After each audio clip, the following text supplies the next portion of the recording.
The big problem for every Democrat incapable of properly communicating is, of course, that they are just too brilliant for the room. There are a whole lot of people, especially people who live in rural communities, who don't, there's no Kinko's, there's no Office Max near them. World-breaking genius. It's all world-breaking genius. Meanwhile, Joe Biden continues to be in a running gun battle with his teleprompter. It is not going well. Even the New York Times has now noticed this. According to the New York Times, even the president labeled his speech boring recently, an admission that highlights a tendency towards delivering minutia-filled discourse over scaling oratorical heights. I love how they really have to obscure even their own message. Voters chose boring over bombast. They got Biden's penchant for pontificating, according to Michael Shear. Even President Biden thought he had been ponderous. I know it's a boring speech, the 46th president said at the end of 31 minutes and 19 seconds filled with statistics, academic studies, global gross domestic product comparisons, and predictions of 7.4% economic growth. The president's remarks on Wednesday delivered to a friendly and respectful crowd of supporters at McHenry County College in the Chicago suburb even included reconciliation, which Mr. Biden quickly admitted was a fancy Washington word. As the president travels the country pitching his plan for spending trillions of dollars to reshape the American economy, he is facing a rhetorical reality that has long plagued many of his predecessors. There's a vast difference between explaining and inspiring, and Mr. Biden, who was recently called the explainer-in-chief by his press secretary, often struggles to reach the potential oratorical heights of the office he holds.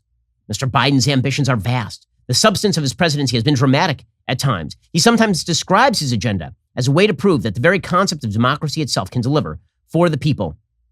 The White House is perfectly fine with Mr. Biden's ability to turn down the political heat in Washington after 4 years of chaotic governance, but like former Presidents Barack Obama once delivered a 17-minute answer to a healthcare question, and Bill Clinton, who was forced to apologize to a late-night comic for a dreadful convention speech, Mr. Biden can sometimes get lost in the minutia. Okay, I love how the New York Times is framing this. Joe Biden cannot string together a sentence off teleprompter. When he is on teleprompter, he is in a running battle with the teleprompter. And the New York Times frames this as he's too much of an expert.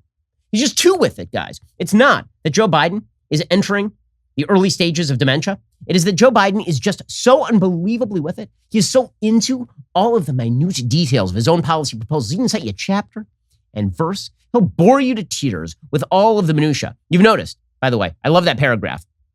Barack Obama, that man was just a policy wonk, just so wonky. Bill Clinton, so unbelievably wonky. I'm noticing you're leaving out like a few presidents that happened between here. They all have R's by their names. Because as it turns out, according to the media, every Republican is an idiot dunderhead who can't speak a sentence, and every Democrat is world-beatingly genius.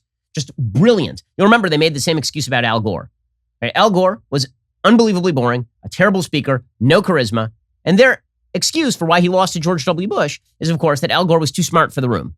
They said the same thing about John Kerry in 2004. John Kerry has never been in a room where he was too smart for the room. He has not been in a first-grade classroom as an adult where he was too smart for the room. I mean, John Kerry is one of the stupidest people alive.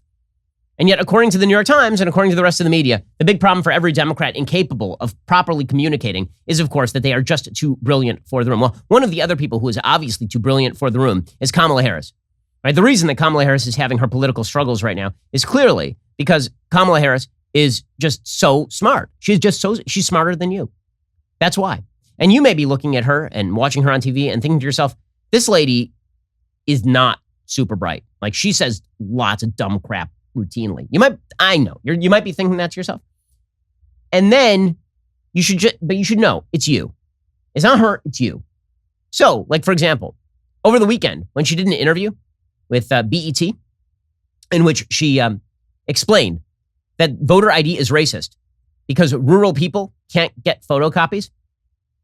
That's just because she's smart. It's not because she's dumb or out of touch or a time traveler from 1971. It's because she's actually just so brilliant. It's your fault. It's like all the conversations that the media critics now have about Hollywood. Whenever a crowd doesn't like a particular movie or an aspect of a particular movie that the media want them to like, is that the crowd is filled with toxic fandom. And whenever people are like, yeah, wasn't so into that character from Last Jedi. I didn't really like that. And they're like, toxic fandom. Right? People weren't into Lady Ghostbusters. Like, toxic. It's the same thing about Democrats. If you don't like a Democrat, it's you. It is not. It's Principal Skinner from The Simpsons. It's not me. It's the children who are the problem. It's not Kamala Harris. It's you who are the problem. So listen to the world-breaking genius of our Vice President of the United States, who was selected largely and almost solely on the basis of her intersectional qualifications. Here she was demonstrating her full-scale genius. In some people's mind, that means, well, you're going to have to Xerox or photocopy your ID to send it in to prove you are who you are. Well, there are a whole lot of people, especially people who live in rural communities, who don't. There's no Kinkos, there's no Office Max near them.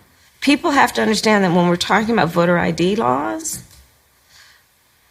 be clear about who you have in mind and what would be required of them to prove who they are. What? So here's the thing. Photocopiers were invented in the United States in the 1930s. They were widely available pretty much everywhere by the 1970s. So unless she's a time traveler from 1971, I don't know what the hell she is talking about. Also, when is the last time you actually used a photocopier? You have a printer at your house, I assume, because most people have printers at their house, rural or urban. Also, you don't even have to print crap now. All you have to do is take a picture of something, and you can email it to somebody to print it out for you. Or you could just do a scan directly from your phone. If you got an iPhone, all you got to do is go to your notes section. I don't mean to guide you through how to actually scan a PDF on your phone, but you can just do it. Okay, but apparently world-breaking genius. It's all world-breaking genius. You know, it is this sort of coverage that I think leads people to a radical level of institutional distrust, a radical level of distrust of media. I hope you enjoyed that clip from The Ben Shapiro Show. If you did, go ahead and hit that subscribe button so you stay up to date with all our future content.